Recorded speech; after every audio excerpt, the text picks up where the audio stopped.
민정수석실을 없애느냐, 그대로 두느냐, 이건 청와대의 판단입니다. 문제는 공직자 인사검증 같은 중요한 기능이 어떻게 될 거냐는 겁니다. 정치부의 박유미 기자가 나와 있습니다.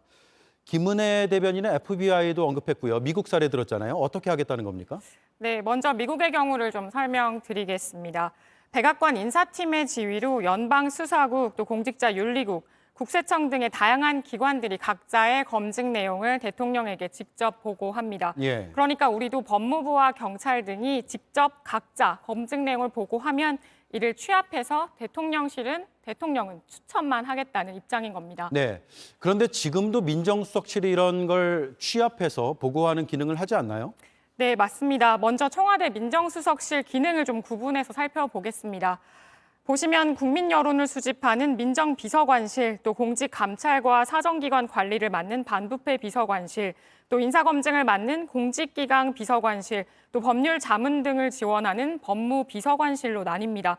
그동안 당선인의 말을 좀 살펴보면요. 사정기관을 장악한 민정수석실, 또 일명 사직동팀은 없다. 이런 말들을 좀 해왔습니다. 예. 기능으로 보면 수사 관련 보고를 받았던 반부패 비서관실 기능을 없애겠다는 데 초점이 맞춰져 있습니다. 자, 그러면 저 반부패 비서관실의 기능만 없애고 나머지는 그대로 두겠다, 이렇게 보면 됩니까? 네, 일단 그렇게 보이긴 합니다. 윤석열 당선인의 측근인 권성동 의원과도 좀 통화를 해봤는데요.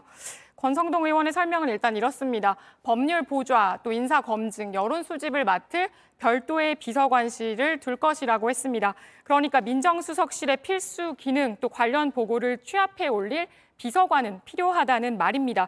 일단 인수위 내부에서는 사정기관 총괄 업무, 컨트롤타워 기능은 총리실로 간다는 말도 나오고 있는데 인수위는 조금 전에 그러한 내용은 고려한 바 없다라고 부인했습니다. 예. 일단 뭐 아직 확정된 게 없으니까요. 계속 새로운 정보들이 나오겠죠.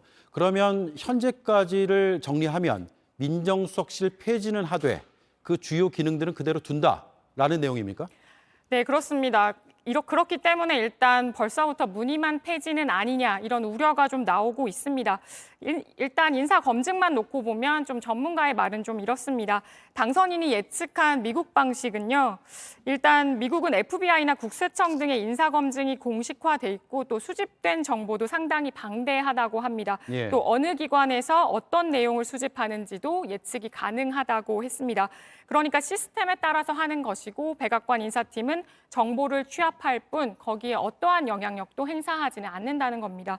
또 미국은 의회에서 어떤 내용으로 검증을 했는지 자료를 요구하면 백악관은 이를 공개하는데 우리나라의 경우 지금까지 청와대가 검증 자료를 낱낱이 공개한 사례 없습니다. 그러니까 또 민정수석실을 거친 또 관계자랑도 제가 좀 통화를 해봤거든요. 예. 근데 2000년에 사직동팀을 없애는 등의 또 불필요한 조직들을 좀 줄여왔기 때문에 어떻게 보면 운영이 더 중요하고 이를 투명하게 공개하는 것이 훨씬 더 필요하다고 했습니다.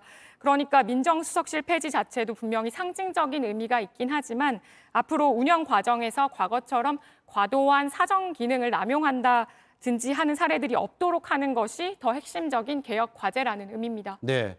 우병우 수석 시절에는 왕수석이라는 표현까지 등장을 했었잖아요. 네, 잘 들었습니다. 박유미 기자였습니다.